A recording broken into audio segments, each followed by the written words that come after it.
ദൈവത്തിൻ്റെ അതിപരിശുദ്ധ നാമം വാഴ്ത്തപ്പെടുമാറാകട്ടെ. വീണ്ടും ഒരു പ്രാവശ്യം കൂടി നിങ്ങളെ കാണുവാനും നിങ്ങളുടെ മുൻപിൽ നിൽക്കുവാനും വലിയവനായ ദൈവം അവിടുന്ന് അവസരമൊരു കൃപയ്ക്ക് നന്ദിയോട് സ്തുതിക്കുന്നു, സ്തോത്രം ചെയ്യുന്നു. പ്രിയ ദൈവമക്കളെ, വീണ്ടും വരുന്നവനായ ക്രിസ്തുയേശുവിൻ്റെ നാമത്തിൽ നിങ്ങൾക്കെല്ലാവർക്കും എൻ്റെ സ്നേഹവന്ദനം. നമുക്ക് ഇന്നത്തെ ദൂതിലേക്ക് കടക്കുന്ന മുമ്പ് ഒരു നിമിഷം പ്രാർത്ഥിക്കാം. ഞങ്ങളെ അളവുകൂടാതെ സ്നേഹിക്കുന്ന വാഴ്ത്തപ്പെട്ട നല്ല ദൈവമേ, അനുഗ്രഹിക്കുമാറാകണമേ എന്ന് പ്രാർത്ഥിക്കുന്നു. ദൈവമേ, വചനം അങ്ങയുടേതോ, ഈ സംസാരിക്കുന്ന ദാസനും അങ്ങയുടേതോ, അങ്ങയുടെ നാമോഹത്തിനായി തീരുവാൻ സഹായിക്കുമാറാകണമേ. യേശുവെ, അങ്ങയുടെ പരിശുദ്ധ ശക്തിയിൽ നിറയ്ക്കുമാറാകണമേ. സകലതും വലിയവനായ യേശു ക്രിസ്തുവിൻ്റെ നാമത്തിൽ ചോദിക്കുന്നു, കൃപ തോന്നി പ്രാർത്ഥന കേൾക്കണമേ എൻ്റെ പരമപിതാവേ, ആമേൻ. ഇസ്രായേൽ മക്കളെ നമ്മൾ നോക്കുകയാണ് എങ്കിൽ അവരുടെ ജീവചരിത്രത്തിൽ മോശയുടെ കാലഘട്ടം കഴിഞ്ഞതിന് ശേഷം വീണ്ടും ദൈവം ഒരു നേതാവിനെ തിരഞ്ഞെടുത്തു. അതായിരുന്നു ജോഷുവ. ഇസ്രായേൽ മക്കളെ നയിച്ച് കൊണ്ടുവരുന്ന സമയത്ത് അവരുടെ ജീവിതത്തിൽ അവർ ഒത്തിരി രാജാക്കന്മാരുമായിട്ട് ഏറ്റുമുട്ടുവാൻ ഇടയായി. അങ്ങനെ യുദ്ധങ്ങൾ ചെയ്ത് വിജയം കൈവരിച്ച് അവർ വരുന്ന വഴിക്ക് അവർ അമോര്യരുമായിട്ട് യുദ്ധം ചെയ്യുവാൻ ഇടയായി. അമോര്യരുമായിട്ട് യുദ്ധം ചെയ്യാൻ ഇടയാവുന്ന സാഹചര്യം എന്നത്തെക്കുറിച്ച് നമ്മൾ ആലോചിക്കുമ്പോൾ, അമോര്യരുമായിട്ട് യുദ്ധം ചെയ്തുകൊണ്ടിരുന്ന സമയത്ത് നേരം വൈകുന്നതായി കണ്ടു. ആ സമയത്ത് ശത്രുവിൻ്റെ കയ്യിൽ ഇസ്രായേൽ മക്കളെ ഏൽപ്പിച്ചു കൊടുക്കാതിരിക്കുവാൻ വേണ്ടി ജോഷുവ അവിടെ നിന്ന് പറയുകയാണ്, സൂര്യ നീ ഗിബയോനിലും ചന്ദ്ര നീ അയോൻ താഴ്വരയിലും നിൽക്ക എന്ന് പറയുന്ന ഒരു സാഹചര്യം അവിടെ ഉണ്ടായി. ഇങ്ങനെ സൂര്യനും ചന്ദ്രനും ആകാശമധ്യേ ഒരു ദിവസം മുഴുവനും അസ്തമിക്കാതെ നിന്നു എന്ന് ജോഷുവയുടെ പുസ്തകം 10-ാം അധ്യായം അതിൻ്റെ 13-ാമത്തെ വാക്യത്തിൽ പറയുന്നു. സൂര്യനും ചന്ദ്രനും ഒരു ദിവസം ഇസ്രായേൽ മക്കൾക്ക് വേണ്ടി നിന്നു. സൂര്യനും ചന്ദ്രനും അത് അസ്തമിക്കാതെ ആകാശ മധ്യേ നിന്നു എന്നാണ് വേദപുസ്തകം പറയുന്നത്. സൂര്യൻ നിൽക്കണമെങ്കിൽ സൂര്യൻ ചലിക്കുന്നില്ല എന്ന് നമുക്കെല്ലാവർക്കും അറിയാം. ഇനി സൂര്യനല്ല ചലിക്കുന്നത്, എന്താണ്? ഭൂമിയാണ് അതിൻ്റെ ഭ്രമണപഥത്തിൽ ചലിക്കുന്നത്. ഭൂമി സ്വയം അതിൻ്റെ അച്ചുതണ്ടിൽ 24 മണിക്കൂർ തിരിയുന്നു. അതുപോലെ എന്ത് ചെയ്യുന്നു? അതിൻ്റെ ഭ്രമണപഥത്തിൽ അത് 365 ദിവസം പ്രദക്ഷിണം ചെയ്യുന്നു എന്ന് നമുക്ക് അറിയാൻ സാധിക്കും. എന്നാൽ ഇവിടെ നമ്മൾ നോക്കുമ്പോൾ സൂര്യനും ചന്ദ്രനും നിൽക്കുന്നു എന്ന് പറഞ്ഞാൽ ഭൂമി നിൽക്കുന്നു എന്നാണ് അവിടെ സാരമാക്കുന്നത്. ഭൂമി നിന്നാൽ ഭ്രമണപഥത്തിൽ നവഗ്രഹങ്ങൾ 9 ഉണ്ട്. ഈ 9 നവഗ്രഹങ്ങളും അവിടെ നിന്നു എന്ന് വേണമെങ്കിൽ നമുക്ക് കരുതാം. അല്ലെങ്കിൽ ഈ ഭൂമി നിൽക്കുമ്പോൾ മറ്റുള്ളതുമായിട്ട് കൂട്ടിയിരിക്കുവാനുള്ള ഒരു ടെൻഡൻസി ഉണ്ടാകും. അത് അവിടെ ഉണ്ടാക്കാൻ സകല പ്രപഞ്ചവും ഒരു ദിവസത്തേക്ക് നിന്നു എന്ന് വേണം നമ്മളിവിടെ മനസ്സിലാക്കേണ്ടത്. സൂര്യനും ചന്ദ്രനും ഒരു ദിവസം നിന്നു. ഇവിടെ ഭൂമി, അതായത് സകല പ്രപഞ്ചവും ഒരു ദിവസത്തേക്ക് ഇസ്രായേൽ മക്കളുടെ നന്മയ്ക്ക് വേണ്ടി, ഇസ്രായേൽ മക്കളുടെ ജയത്തിന് വേണ്ടി നിന്നു എന്ന് വേണം നമുക്കിവിടെ കരുതേണ്ടത്. അമോര്യരെ പരാജയപ്പെടുത്തുന്നതിന് വേണ്ടി, അമോര്യരെ സർവനാശം ചെയ്യുന്നതിന് വേണ്ടി ഇവിടെ നമ്മൾ നോക്കുമ്പോൾ ഇസ്രായേൽ മക്കൾ വിജയം കൈവരിക്കുന്നതായിട്ട് നമുക്ക് കാണാൻ കഴിയുന്നു. പ്രിയ ദൈവത്തിൻ്റെ ജനമേ, ഒരു കാര്യം മനസ്സിലാക്കുക. ഇവിടെ നിന്നെല്ലാം നമുക്ക് മനസ്സിലാക്കാൻ കഴിയുന്നത്, നമ്മുടെ സകല പ്രശ്നങ്ങളുടെ മേലും നമുക്ക് ജയം നേടുവാൻ വലിയവനായ ദൈവം നമ്മളെ സഹായിക്കുമെന്നുള്ള കാര്യത്തിന് യാതൊരു സംശയമില്ല. ഇസ്രായേൽ മക്കളെ കരുതിയ ദൈവം, ഒരു നേതാവ് നഷ്ടപ്പെട്ടപ്പോൾ അടുത്തൊരു ശക്തനായ നേതാവിനെ അവർക്ക് കൊടുത്ത ദൈവം, അതുപോലെ അവർക്ക് ഒരു പ്രതിസന്ധിയിൽ നിന്നും മറ്റൊരു പ്രതിസന്ധിയിൽ നിന്നും ഇങ്ങനെ കരയറ്റിയ ദൈവം, ഇവിടെ ഇതാ അവരെ ഒരു ദിവസം മുഴുവനും യുദ്ധം ചെയ്യിപ്പിച്ച് അവരെ വിജയം കൈവരിപ്പിച്ചുകൊണ്ട് ശത്രുവിന് അവരെ ഏൽപ്പിച്ചു കൊടുക്കാതെ ദൈവം അവരെ കാത്തു പരിപാലിച്ചു എന്ന് നമുക്കിവിടെ മനസ്സിലാക്കാൻ കഴിയുന്നു. അതുകൊണ്ട് എന്നെ കേൾക്കുന്ന ദൈവത്തിൻ്റെ ജനമേ, നിങ്ങൾ യഹോവയായ ദൈവത്തിൽ ആശ്രയിക്കുക. നിങ്ങൾ അസാധ്യമെന്ന് കരുതുന്ന കാര്യങ്ങൾ നിങ്ങളുടെ ജീവിതത്തിൽ സാധ്യമാക്കി തരുന്ന ദൈവം. ഒരുപക്ഷെ ഈ പടയിലുണ്ടായിരുന്ന, ഈ സൈന്യത്തിലുണ്ടായിരുന്ന ആൾക്കാർ വിചാരിച്ചിട്ടുണ്ടാകും നേരം ഇരുട്ടാൻ പോകുന്നു, ഇനി നമ്മളുടെ നാശം തന്നെയാണ് എന്ന് പലരും നിരൂപിച്ചിട്ടുണ്ടാകാം. എന്നാൽ നിന്നെക്കുറിച്ചൊരു പദ്ധതി ദൈവത്തിന് ഉണ്ട്. അതുകൊണ്ടാണ് ദൈവം അവരെ രക്ഷിച്ചത്. അതുപോലെ ഒരു പദ്ധതി എന്നെയും നിന്നെയും കുറിച്ച് വലിയവനായ ദൈവത്തിന് ഉണ്ട്. ആ പദ്ധതിയെ മനസ്സിലാക്കിക്കൊണ്ട് നമ്മൾ മുന്നോട്ട് പോവുകയാണ് എങ്കിൽ ദൈവം നമ്മളെ കൂടുതലായിട്ട് അനുഗ്രഹിക്കും. അപ്പോൾ ഇവിടെ പ്രകൃതിയെ അതായത് ഈ സകല പ്രപഞ്ചത്തെയും ദൈവം എന്ത് ചെയ്തു? നിർത്തിവെപ്പിച്ചു. അതുപോലെ നമ്മൾ നോക്കുമ്പോൾ 1 രാജാക്കൻ പുസ്തകം 17-ാം അധ്യായം അതിൻ്റെ 1-ാം വാക്യം നമ്മൾ വായിക്കുന്ന സമയത്ത് നമുക്കവിടെ കാണാൻ കഴിയുന്നത്, എലിശ പ്രവാചകൻ ചെന്ന് ആഹാബ് രാജാവിൻ്റെ കൊട്ടാരത്തിൽ പോയി പറയുകയാണ്, അല്ലയോ രാജാവേ, സ്വർഗസ്ഥനായ എൻ്റെ ദൈവം പറഞ്ഞല്ലാതെ ഇനി ഈ ഭൂമിയിൽ എന്ത് ചെയ്യത്തില്ല, മഴ പെയ്യത്തില്ല എന്ന് പറയുന്ന അവസ്ഥ. പ്രകൃതിയെ നിയന്ത്രിക്കുന്ന ഒരു ദൈവം തെറ്റിൽ നിന്ന് തെറ്റിലേക്ക് പോകുന്ന ജനത്തെ ശരിയിലേക്ക് നയിക്കുവാൻ വേണ്ടി ചില സമയങ്ങളിൽ ചില പ്രതിസന്ധികൾ അവരുടെ ഇടയിലുണ്ടാകും. ഇവിടെ ദൈവം പറയുന്നു, ഇനി എൻ്റെ ജനം എന്താണ്? അവർ നന്മയിലേക്ക് വരണം. ഇനി സ്വർഗത്തിലെ ദൈവം പറഞ്ഞല്ലാതെ മഴ പെയ്യത്തില്ല എന്ന് ആഹാബ് രാജാവിൻ്റെ കൊട്ടാരത്ത് ദൈവത്തിൻ്റെ പ്രവാചകൻ ചെന്ന് പറയുകയാണ്. നോക്കണം, ഒരു നിമിഷം നിങ്ങളൊന്ന് ചിന്തിച്ച് നോക്കണം. ഒരു രാജാവിൻ്റെ കൊട്ടാരത്തിൽ ചെന്ന് ഒരു സാധാരണക്കാരനായ ഒരു മനുഷ്യൻ, പക്ഷേ ദൈവത്തിൻ്റെ പ്രവാചകനാണ്, എന്നാലും അദ്ദേഹത്തിന് പോയി പറയാനുള്ളൊരു ധൈര്യം ദൈവം കൊടുത്ത ആ കൃപയെ ഒന്ന് ആലോചിച്ച് നോക്കണം. ഇവിടെ ആഹാബ് രാജാവിൻ്റെ കൊട്ടാരത്തിൽ ചെന്ന് പറഞ്ഞു. അവിടെ ചെന്ന് പറഞ്ഞതിന് ശേഷം ഏലിയാവ് ഓടുകയാണ്. ഏലിയാവ് ഓടിച്ചെന്ന് കെരീബ് തോട്ടിൻ്റെ കരയിൽ താമസിക്കുന്നതായിട്ട് നമുക്ക് കാണാൻ കഴിയുന്നു. കെരീബ് തോട്ടിൻ്റെ കരയിൽ താമസിക്കുമ്പോൾ അവിടെ ഭക്ഷണം കൊണ്ടുവരുന്നത് ആരാണ്? ഒരു കാക്കയെയാണ് ഏർപ്പെടുത്തിയിരിക്കുന്നത്. നമുക്കറിയാം കാക്ക എന്ന ആ പക്ഷിയെക്കുറിച്ച്. കാക്ക മനുഷ്യൻ്റെ കയ്യിൽ നിന്ന് ആഹാരം തട്ടിപ്പറിച്ചു കൊണ്ടുപോകുന്ന ഒരു പക്ഷിയാണ്.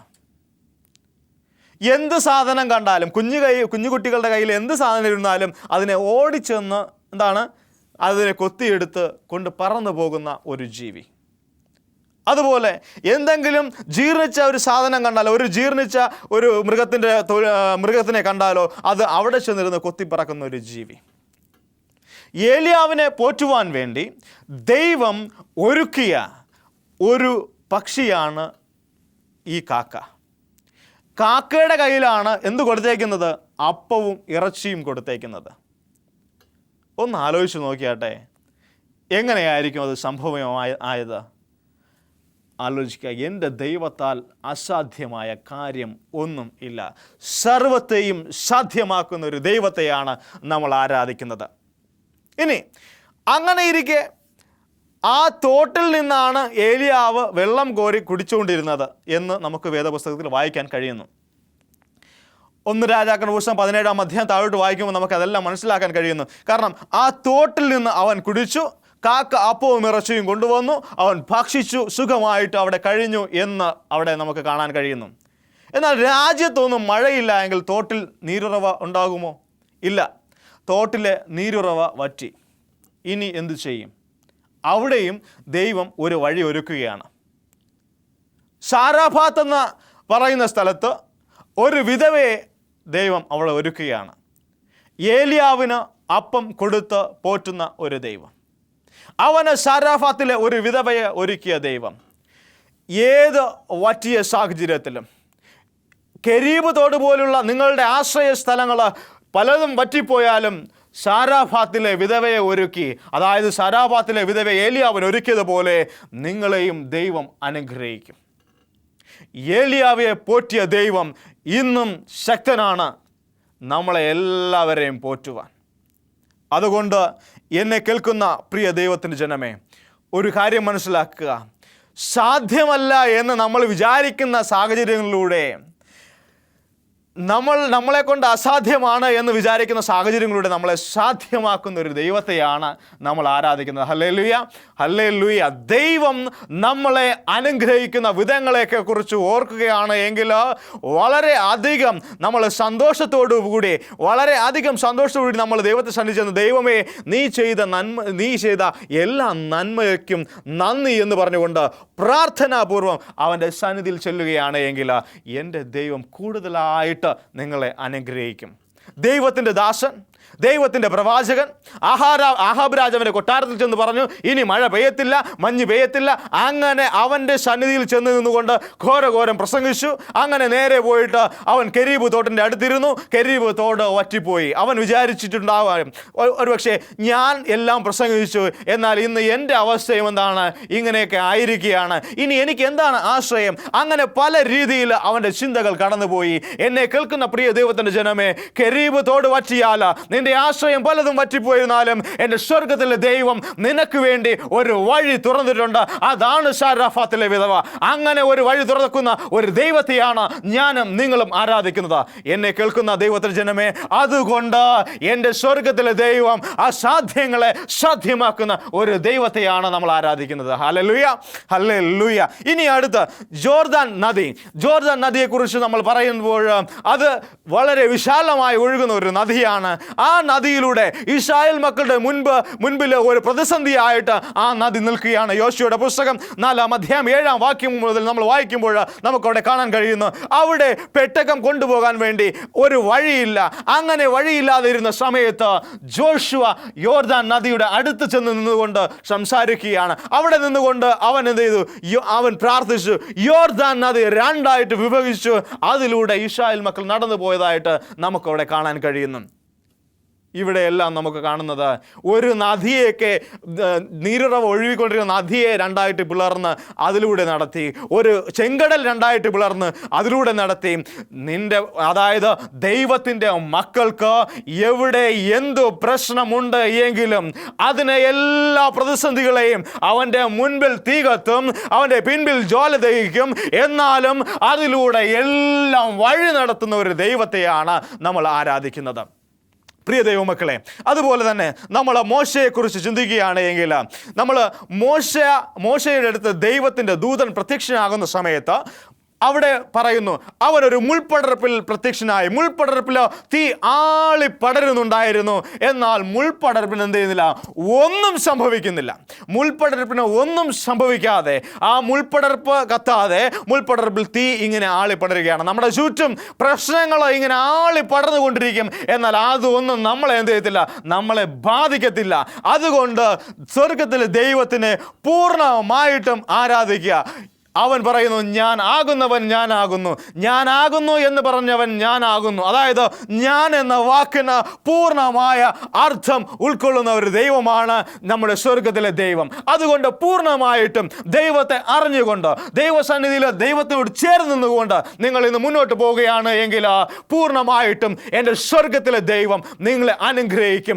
ദൈവത്തിൻ്റെ അനുഗ്രഹങ്ങൾ വാങ്ങിക്കുക എന്ന് പറഞ്ഞാൽ അത് സ്വർഗത്തിൽ ദൈവം സന്തോഷത്തോട് തരുന്ന കാര്യങ്ങൾ നിങ്ങൾ വാങ്ങിക്കുമ്പോൾ അത് സ്വർഗം സന്തോഷിക്കുന്നു. അതുകൊണ്ട് ദൈവത്തെ അറിയുക. പ്രിയമുള്ള ദൈവത്തിൻ്റെ ജനമേ, പ്രാർത്ഥനയിലൂടെ ആയിരിക്കുക. പ്രാർത്ഥിക്കുന്ന സമയത്ത് എൻ്റെ സ്വർഗത്തിലെ ദൈവം സകലത്തെയും നിങ്ങളെ സാധ്യമാക്കി തരും. ചെങ്കടൽ രണ്ടായിട്ട് പിളർന്ന് അതിലൂടെ ഉണങ്ങിയ നിലത്തൂടെ നടത്തിയ ദൈവം, അതുപോലെ സൂര്യനെയും ചന്ദ്രനെയും ഒരു ദിവസം ഇസ്രായേൽ മക്കൾക്ക് വേണ്ടി നിർത്തിയ ദൈവം, അതുപോലെ യോർദാൻ നദിയെ രണ്ടായിട്ട് പിളർന്ന് അതിലൂടെ നടത്തിയ ദൈവം, അതുപോലെ മഴയെയും മഞ്ഞിനെയും ശാസിച്ച ദൈവം, കടലിനെ ശാസിച്ച ദൈവം. ഈ ദൈവം ഇന്നും ശക്തനാണ് എന്നെയും നിങ്ങളുടെയും പ്രശ്നങ്ങൾ പൂർണ്ണമായിട്ടും മാറ്റുവാൻ. അതുകൊണ്ട് ഇന്ന് ഒരു തീരുമാനമെടുക്കുക, എൻ്റെ ദൈവം എനിക്ക് സകലത്തെയും സാധ്യമാക്കി തരും. നമുക്ക് ഒരു പാട്ട് നമ്മളിങ്ങനെ പാടുന്നുണ്ടല്ലോ, യേശു വിളിക്കുന്നു സ്നേഹമോടെ തൻ കരങ്ങൾ നീട്ടി യേശു വിളിക്കുന്ന. അവൻ്റെ സ്നേഹമുള്ള കരങ്ങൾ നീട്ടി അവൻ വിളിക്കുകയാണ്. ഒരു നിമിഷം നമ്മൾ യേശുവിൻ്റെ ക്രൂശാരോഹണത്തെക്കുറിച്ച് നമ്മളൊന്ന് ചിന്തിച്ച് നോക്കിയാട്ടെ. യേശുവിൻ്റെ ക്രൂശാരോഹണത്തെക്കുറിച്ച് നമ്മൾ ചിന്തിക്കുകയാണ് എങ്കിൽ എത്രമാത്രം കഷ്ടമാണ് എൻ്റെ ദൈവം നമുക്ക് വേണ്ടി സഹിച്ചത്. അവൻ്റെ ചങ്കിൽ കുന്തം കൊണ്ട് കുത്തിയ സമയത്ത് ഓരോ തുള്ളി ചോരയും നമുക്ക് വേണ്ടി ചൊരിഞ്ഞു. അതായത് പൈപ്പിൽ ചോര ഒഴുകുന്നത് പോലെയാണ് നമുക്ക് കാണാൻ കഴിഞ്ഞത്. പൈപ്പിൽ വെള്ളം വരുന്ന കണക്കാണ് നമുക്കവിടെ കാണാൻ കഴിയുന്നത്. കാരണം യേശുക്രിസ്തുവിൻ്റെ ശംഖിൽ കുന്തം കൊണ്ട് കുത്തിയ സമയത്ത് ചോര പൊടിയുന്നത് എങ്ങനെയാണ് എന്ന് നമ്മളൊന്ന് ചിന്തിച്ചു നോക്കിയാട്ടെ. അങ്ങനെ വളരെ വ്യസനപൂർവമായ ഓരോ പ്രതിസന്ധികളും എൻ്റെ ദൈവം നമുക്ക് വേണ്ടി സഹിച്ചു.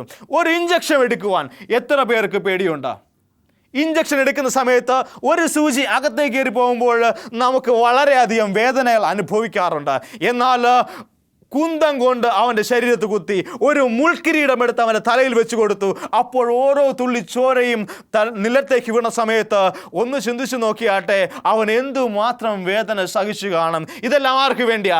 എനിക്കും നിങ്ങൾക്കും വേണ്ടി. അതുകൊണ്ട് പ്രിയമുള്ള ദൈവമക്കളെ, എൻ്റെ ദൈവത്തെ പൂർണ്ണമായിട്ടും ആശ്രയിക്കുക. അവൻ നിങ്ങളുടെ സകല പ്രശ്നങ്ങൾക്കും പരിഹാരം തരുന്ന ഒരു ദൈവമാണ്. ഈ പ്രശ്നങ്ങൾക്ക് പരിഹാരം തരുന്നതെന്ന് ഞാൻ പറയുന്നതിന് കാരണം ഇന്നത്തെ ലോകത്ത് ജനം ഏറ്റവും കൂടുതൽ ഓടുന്നത് ഈ പ്രശ്നങ്ങൾ കാരണമാണ്. എന്ത് പ്രശ്നം? കുടുംബത്തിൽ സമാധാനമില്ല, രോഗമാണ്, ദുഃഖമാണ്, മക്കൾ അനുസരിക്കുന്നില്ല, ഇനി അപ്പനും അമ്മയും എന്നെ നോക്കുന്നില്ല, അങ്ങനെ പിള്ളേരുടെ ഇടയിൽ പ്രശ്നം, വാർദ്ധക്യമുള്ളവരുടെ ഇടയിൽ പ്രശ്നം, ഇനി ഭാര്യ ഭർത്താക്കന്മാരുടെ ഇടയിൽ പ്രശ്നം. അങ്ങനെ ഈ ലോകം മുഴുവനും ഇന്ന് പ്രശ്നത്താൽ ബാധിതരാണ്. അവർക്ക് സമാധാനം എവിടെ എന്ന് പറഞ്ഞുകൊണ്ട് അവർ അങ്ങോട്ടും ഇങ്ങോട്ടും ഓടുകയാണ്. അതുപോലെ ഇരിക്കുന്ന ഒരു സമൂഹത്തെ നോക്കിക്കൊണ്ടാണ് ഞാൻ ഈ മെസ്സേജ് നിങ്ങൾക്ക് പറയുന്നത്. നിങ്ങളുടെ പ്രശ്നങ്ങൾ എത്ര വലുതായിരുന്നാലും ശരി തന്നെ അതിനെ പൂർണ്ണമായിട്ടും മാറ്റുവാൻ എൻ്റെ സ്വർഗത്തിലെ ദൈവത്തിന് കഴിയും. അതുകൊണ്ട് പൂർണ്ണമായിട്ടും അവനിൽ വിശ്വസിക്കുക. ഇത് പറയുന്നതിന് കാരണമുണ്ട്. എൻ്റെ ജീവിതത്തിൽ ദൈവം നടത്തിയ വിധങ്ങൾ എന്ന് പറഞ്ഞാൽ ഏറ്റവും വലിയൊരു അത്ഭുതകരമായ ഒരു കാര്യത്തിലൂടെയാണ് എന്നെ ദൈവം വഴി നടത്തിയത്. കാരണം എൻ്റെ ഹാർട്ടിന് ഒരു പ്രോബ്ലം ഉണ്ടായിരുന്നു. ആ സമയത്ത് അവിടെയും എന്നെ ദൈവം എന്ത് ചെയ്തു? അനുഗ്രഹിച്ച് വഴി നടത്തി. ഏതാനും മാസങ്ങൾക്ക് മുൻപ് ഞാൻ ആശുപത്രിയിലായിരുന്നു. ഞാൻ ICUവിൽ ഒരു 4 ദിവസം ഉണ്ടായിരുന്നു. 4 പാക്കറ്റ് ബ്ലഡ് എൻ്റെ ശരീരത്തിൽ ഏറ്റുവാനിടയായി. അങ്ങനെ മരണത്തിൻ്റെ താഴ്വരയിൽ നിന്ന് എന്നെ കൈപിടിച്ച് എൻ്റെ ദൈവം ഉയർത്തി. അതുകൊണ്ടാണ് ഇന്ന് നിങ്ങളുടെ മുൻപിൽ ഒരു സാക്ഷിയായി ഞാൻ നിങ്ങളുടെ മുൻപിൽ നിൽക്കുന്നത്. അതുകൊണ്ട് എന്നെ കേൾക്കുന്ന ദൈവത്തിൻ്റെ ജനമേ, മനസ്സുറച്ച് പ്രാർത്ഥിക്കുക. നിങ്ങൾ വേറെ എങ്ങും പോകണ്ട, വേറെ ആരിലും ആശ്രയിക്കേണ്ട. ഈ ലോകത്തുള്ള ഒന്നിനെയും നിങ്ങൾ നോക്കേണ്ട കാര്യമില്ല, ഒന്നിലും ആശ്രയിക്കേണ്ട കാര്യമില്ല. എൻ്റെ സ്വർഗത്തിലെ ദൈവത്തിനെ മാത്രം നോക്കിയാൽ മതി. എൻ്റെ സ്വർഗത്തിലെ ദൈവത്തെ മാത്രം ആശ്രയിച്ചാൽ മതി. ഈ പ്രശ്നങ്ങൾക്കെല്ലാം പൂർണ്ണമായിട്ടും പരിഹാരം അവൻ തരുമെന്നുള്ള കാര്യത്തിൽ യാതൊരു സംശയമില്ല. എൻ്റെ ദൈവം എല്ലാ സകലത്തെയും സാധ്യമാക്കുന്ന ഒരു ദൈവം, സകലത്തെയും സകല അസാധ്യ കാര്യങ്ങളെയും സാധ്യമാക്കുന്ന ദൈവം. ആ ദൈവത്തെ ആരാധിക്കുവാനാണ് ഞാൻ നിങ്ങൾക്ക് പറയുന്നത്. ആ ദൈവത്തെ ഒന്ന് രുചിച്ചു നോക്കിയാട്ടെ. അവനെ രുചിക്കുന്ന മക്കൾക്ക് ഒരു കാലത്തും ഒരു കുറവും വരത്തില്ല. ഇന്ന് അവൻ നിങ്ങളുടെ വാതിൽക്കൽ മുട്ടുകയാണ്. അവൻ വാതിൽക്കൽ നിന്ന് മുട്ടുന്നു. എൻ്റെ ശബ്ദം കേട്ട് ആരെങ്കിലും വാതിൽ തുറന്നാൽ അവൻ എന്നോടും ഞാൻ അവനോടും കൂടെ അത്താഴം കഴിക്കുമെന്ന് പറഞ്ഞ ദൈവം അവൻ ഇന്ന് നിങ്ങളുടെ ഹൃദയത്തിൽ നിങ്ങളിലേക്ക് മുട്ടുകയാണ്. ഈ ശബ്ദം കേട്ട് നിങ്ങൾ ഇന്ന് വാതിൽ തുറക്കുകയാണ് എങ്കിൽ അവൻ നിങ്ങളെ അനുഗ്രഹിക്കും. വേഴാമ്പലിനെ പോലെ പ്രതീക്ഷയോടുകൂടി നിങ്ങൾ ജീവിക്കുക. വേഴാമ്പലിനെ പോലെ പ്രതീക്ഷയോടുകൂടി നിങ്ങൾ ജീവിച്ചാൽ നിങ്ങളുടെ ജീവിതത്തിൽ അനുഗ്രഹം വരും. ചിലപ്പോൾ ഇന്ന് അനുഗ്രഹം വന്നില്ല എന്ന് ഇരിക്കാം, എന്നാൽ ദൈവം നിങ്ങൾക്ക് വേണ്ടി ഒരു പദ്ധതി ഒരുക്കിയിട്ടുണ്ട്. ആ പദ്ധതിയിൽ ഭാഗവാക്കാവുവാൻ നിങ്ങൾ ഒരുങ്ങുക. അങ്ങനെ ഒരുങ്ങുമ്പോൾ ദൈവം പൂർണ്ണമായിട്ടും നിങ്ങളെ അനുഗ്രഹിക്കും. ഇവിടെ നമ്മൾ വായിക്കുന്ന സമയത്ത് ഇനി യോർദാൻ നദി 2 പിളർന്ന ആ സമയങ്ങളിലെല്ലാം ഇസ്രായേൽ മക്കൾ എല്ലാം അനുസരിച്ചു. എന്നാൽ അവർ മുന്നോട്ട് പോകും തോറും അവരുടെ വിശ്വാസം എന്ത് ചെയ്തു? കുറഞ്ഞു വന്നു. പലപ്പോഴും നമ്മൾ അങ്ങനെയാണ്. നമ്മുടെ ആവശ്യങ്ങളുടെ മേൽ ഒരു പക്ഷേ നമ്മുടെ ആവശ്യങ്ങളുടെ മേൽ നമ്മളെല്ലാവരും കണ്ണടച്ചിരുന്ന് പ്രാർത്ഥിക്കുക, നമ്മൾ ദൈവത്തെ ആരാധിക്കുക, എല്ലാം നമ്മൾ ചെയ്യും. നമ്മുടെ ആവശ്യം കഴിഞ്ഞതിന് ശേഷം പിന്നെ അങ്ങോട്ട് തിരിഞ്ഞു നോക്കില്ല, പാട്ടില്ല, പ്രാർത്ഥനയില്ല, അങ്ങനെ ഓരോ കാര്യങ്ങളായിട്ട് മുന്നോട്ട് പോകും. എന്നാൽ ഒരു കാര്യം നിങ്ങൾ ചിന്തിക്കുക. നമ്മുടെ ആവശ്യങ്ങൾക്ക് മാത്രമല്ല, നമ്മുടെ സന്തോഷത്തിലും സന്താപത്തിലും നമ്മൾ എന്ത് ചെയ്യുക? ദൈവത്തിന് സ്ഥാനം കൊടുക്കുക. രോഗങ്ങൾ വരുമ്പോൾ അലറി വിളിച്ചുകൊണ്ട് നമ്മൾ മുന്നോട്ട് ഓടുകയല്ല വേണ്ടത്. നമ്മൾ ഇരുന്നു കൊണ്ട് നമ്മൾ മുട്ടുകുത്തി ദൈവത്തോട് പ്രാർത്ഥിക്കുക. നമ്മൾ മറ്റുള്ളവർ കാണക്കെ പ്രാർത്ഥിക്കേണ്ട. നമ്മളെല്ലാവരും കണ്ണടച്ച് നിമഗ്നരായിരുന്നു കൊണ്ട് നിങ്ങൾ എന്ത് ചെയ്യുക? ദൈവത്തോട് പ്രാർത്ഥിക്കുക. ദൈവമേ, എൻ്റെ പ്രശ്നങ്ങൾക്ക് അങ്ങ് പരിഹാരം തരുമാറാകണമേ എന്ന് പറഞ്ഞുകൊണ്ട് പ്രാർത്ഥിക്കുക. അവൻ നിങ്ങളെ അനുഗ്രഹിക്കും. ഞാൻ പറയട്ടെ, ഇന്ന് ലോകത്ത് എമ്പാടുമുള്ള ജനങ്ങൾ ഇന്ന് TV പ്രോഗ്രാമിലൂടെയും വളരെ വലിയ മീറ്റിങ്ങുകളിലൂടെയൊക്കെ അവർ ഓടിപ്പോവുകയാണ്. കാരണം എന്താ? സമാധാനം എവിടെ ലഭിക്കുമെന്നുള്ളതിന്. ഇന്ന് സമാധാനം നിങ്ങൾക്ക് ലഭിക്കാൻ പോകുന്നു.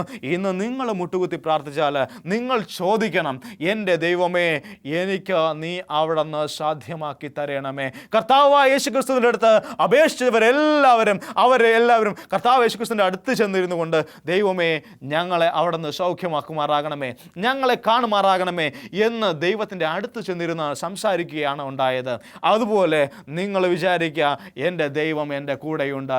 അവൻ പറഞ്ഞു, ഞാൻ പോയാലും എന്താണ്, ഞാൻ പരിശുദ്ധാത്മാവിനെ ഇവിടെ ആക്കിയിട്ട് പോകുന്നു എന്ന് പറഞ്ഞു. അതായത് പരിശുദ്ധാത്മാവിനെ നമ്മുടെ ഇടയിൽ ആക്കിയിരിക്കുകയാണ്. നമ്മുടെ എല്ലാം രക്ഷകനായിട്ട്, നമ്മുടെ എല്ലാം കാവൽ ദൂതനായിട്ട് നമ്മുടെ മുൻപിൽ ആക്കിയിരിക്കുകയാണ്. നമ്മൾ പ്രാർത്ഥിക്കുക, നമ്മുടെ കൂടെ ദൈവമുണ്ട്. നമ്മൾ പ്രാർത്ഥിക്കുക, ദൈവമേ, എൻ്റെ പ്രശ്നത്തിന് അവിടെ നിന്ന് പരിഹാരം തരുമാറാകണമേ. ഇങ്ങനെ പ്രാർത്ഥിക്കുമ്പോൾ ദൈവം അനുഗ്രഹിച്ചില്ല എങ്കിൽ ഞങ്ങൾ ഈ പറയുന്നത് വളരെ വ്യർത്ഥമുള്ള കാര്യമാണ്. കാരണം എന്ന് പറഞ്ഞാൽ നിങ്ങളുടെ വിശ്വാസത്തിന് ഊന്നി നിൽക്കും നിങ്ങളുടെ അനുഗ്രഹവും. അതുകൊണ്ട് നിങ്ങൾ വിശ്വസിച്ചുകൊണ്ട് പ്രാർത്ഥിക്കുക. ദൈവത്തിൻ്റെ ജനമേ, നമ്മൾ ഓരോ ദിവസവും നമ്മൾ എഴുന്നേൽക്കുന്നത് വളരെ ഞെട്ടിക്കുന്നതായ വാർത്തകൾ കേട്ടുകൊണ്ടാണ്. ഓരോ ദിവസവും നമ്മൾ എണീക്കുന്നത് വളരെ ഞെട്ടിക്കുന്ന വാർത്തയാണ്. അവിടെ 50 പേര് മരിച്ചു, ഇവിടെ 50 പേര് മരിച്ചു, ഇങ്ങനെ 40,000 പേര് അമേരിക്കയിൽ മരിച്ചു. അങ്ങനെ മരണസംഖ്യയുടെ എണ്ണം കൂടിക്കൊണ്ടിരിക്കുന്ന ഒരു സാഹചര്യത്തിലാണ് നമ്മൾ ജീവിക്കുന്നത്. പ്രിയമുള്ളവരെ, ഒരു കാര്യം മനസ്സിലാക്കുക, ദൈവിക പദ്ധതി എന്ന് പറയുന്നത് വളരെ വലുതാണ്. ഈ പദ്ധതിയിൽ നിങ്ങളും ആകുവാൻ വേണ്ടിയാണ് ഞാൻ ഇന്ന് നിങ്ങളോട് സംസാരിക്കുന്നത്. നിങ്ങൾ അസാധ്യമെന്ന് കരുതുന്ന സകല കാര്യത്തെയും സാധ്യമാക്കുവാൻ എൻ്റെ ദൈവത്തിന് കഴിയും. നമ്മൾ കണ്ടു പ്രകൃതിയെ നിയന്ത്രിച്ച ദൈവം, പ്രകൃതിയിലെ സകലത്തെയും നിയന്ത്രിക്കുന്ന ദൈവം. ഇനി ശിഷ്യന്മാരുമായിട്ട് കർത്താവായ യേശുക്രിസ്തു കടലിൽ യാത്ര ചെയ്യുന്ന സമയത്ത് വളരെയധികം തിരമാലകൾ, കാറ്റ്, വള്ളം മറിഞ്ഞു പോകുമെന്ന് തോന്നുന്നു, നൗക മറിഞ്ഞു പോകുമെന്ന് കരുതി അവരെന്താണ്, ആർത്ത് നിലവിളിക്കുകയാണ്, ദൈവമേ, ഞങ്ങളിവിടെ കിടന്ന് കഷ്ടപ്പെടുമ്പോഴും നീ ഉറക്കമാണോ എന്ന് പറഞ്ഞുകൊണ്ട്. അപ്പോഴും ദൈവം പറയുന്നു, അല്പവിശ്വാസികളെ എന്ന് പറഞ്ഞിട്ട് അവരെ ശാസിച്ചുകൊണ്ട് വീണ്ടും എന്താണ്, ദൈവം പ്രകൃതിയെ അവിടെ ശാസിക്കുകയാണ്. പ്രകൃതിയെ ശാസിക്കുന്നൊരു ദൈവം, ആ ദൈവത്തെയാണ് നിങ്ങൾ ആരാധിക്കുന്നത്. അതുകൊണ്ട് ഒരു പ്രകൃതിക്ഷോഭങ്ങളും നിങ്ങളെ എന്ത് ചെയ്യത്തില്ല, ബാധിക്കത്തില്ല. നിങ്ങൾ യഹോവയായ ദൈവത്തിൽ ആശ്രയിച്ച് ഉറച്ചുകൊണ്ട് നിങ്ങൾ മുന്നോട്ട് പോകുക. സകല പ്രശ്നങ്ങളെയും സകല കാര്യങ്ങളെയും ദൈവം നിങ്ങൾക്ക് അനുകൂലമാക്കി തരും. ദൈവം അനുകൂലമെങ്കിൽ പിന്നെന്താണ്, പ്രതികൂലം. ദൈവം നമുക്ക് അനുകൂലമായി നിൽക്കുകയാണ്. ദൈവം അനുകൂലമായി നിൽക്കുന്ന സമയത്ത് നമ്മളെല്ലാവരും അനുകൂലമായിട്ട് നമ്മൾ ദൈവത്തിന് അനുകൂലമായുള്ള കാര്യങ്ങൾ ചെയ്യുക. ഈ ലോകത്തെ ആശ്രയിക്കരുത്. നിങ്ങൾ വരുവാനിരിക്കുന്ന ലോകത്തിന് വേണ്ടി പ്രാർത്ഥിക്കുക. നമുക്ക് എല്ലാവർക്കും ദൈവസന്നിധിയിൽ ചേർന്നിരുന്നുകൊണ്ട് നമുക്ക് പ്രാർത്ഥിക്കാം. നിങ്ങളുടെ പ്രശ്നങ്ങൾ ഇന്ന് എന്തായിരുന്നാലും ശരി തന്നെ, ഇന്ന് ദൈവസന്നിധിയിൽ വയ്ക്കുക. ഇതിനെല്ലാം ദൈവം ചെയ്യുന്നു, പരിഹാരം തരുന്നു. പ്രാർത്ഥിക്കാം.